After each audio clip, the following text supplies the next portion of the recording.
Red green online present.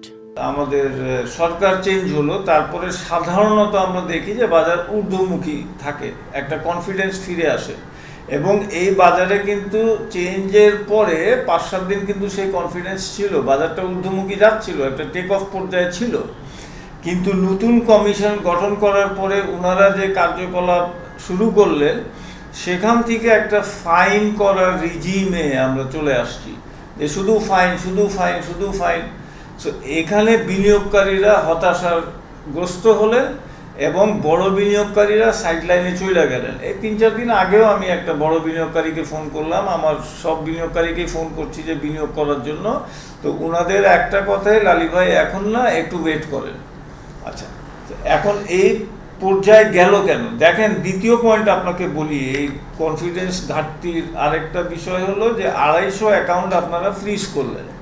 এখন এই 250 অ্যাকাউন্টসের মধ্যে 50টা অ্যাকাউন্ট ধরে নেন পলিটিক্যাল অ্যাকাউন্ট, ঠিক আছে, ওইটা থাকুক। বাকি যে 200 বিনিয়োগকারীদের অ্যাকাউন্টস ছিল, এই 8 মাস ধরে ওনারাই কিন্তু এই যে ভলিউমের কন্ট্রিবিউটর, এই যে ভলিউম আজকে 300 কোটি টাকা নেমে আসছে, এটা 1000-1200 ওনাদের অ্যাকাউন্ট যদি অ্যাক্টিভ থাকতো, তাহলে পরে এই ভলিউমটা দেখতেন আজকে একটা পর্যায়ে থাকতো।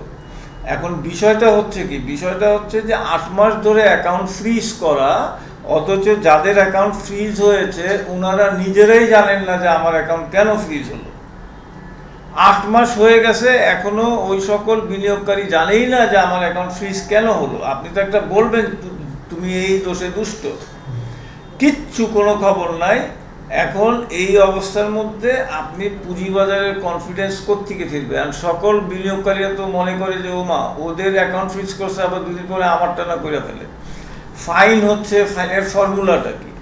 এখন একজন বিনিয়োগকারী, আমি চিনি ওনাকে, উনি একটা স্ট্র্যাটেজিক ইনভেস্টমেন্ট করেছেন এবং সেই ইনভেস্টমেন্টটা উনি আজকে 2-2.5 বছর ধরে বিক্রিও করেনি, জাস্ট ইনভেস্ট করে রাখছে, ভবিষ্যতে উনি হয়তো কোনো ওইটা দিয়ে করবেন। সো উনার উপরে 1 লাখ টাকা ফাইন করেছেন, সে বেচেও নাই, শুধু কিনছে, উনার উপরে 1 লাখ টাকা ফাইন করলো। সো এই ক্রাইটেরিয়াটা কি ভাই? পুঁজিবাজারে তো আমার কাজই হলো বেচা কেনা, এখানের মধ্যে আপনাকে দেখতে হবে যে কেউ ইলিগাল কোনো অ্যাক্টিভিটি করছে কিনা, এটাই তো, আর তো কিছু না। আর নর্মালি কাজই তো হলো বেচা কেনার কাজ। সো এইসব কারণে পুঁজিবাজারে একটা অনীহা বিনিয়োগকারীদের থেকে চলে আসছে এবং এই অনীহাটা দূর করার জন্য এটা এসইসিকেই তাদের কার্যকলাপের মধ্যে চেঞ্জ আনতে হবে এবং ফাইনের থেকে ওনারা এখন মার্কেট ডেভেলপমেন্টের দিকে আসতে হবে এবং এইটা ওনারা যত শিগগির সিদ্ধান্ত নেবেন তত মঙ্গল। এই বিশেষ প্রতিবেদনটি যদি আপনাদের ভালো লেগে থাকে অথবা উপকৃত হন, তাহলে অবশ্যই এই চ্যানেলটি সাবস্ক্রাইব করুন এবং লাইক, কমেন্ট ও শেয়ার করে রেড গ্রিন অনলাইনের সাথেই থাকুন। Thanks to everyone. Red green online.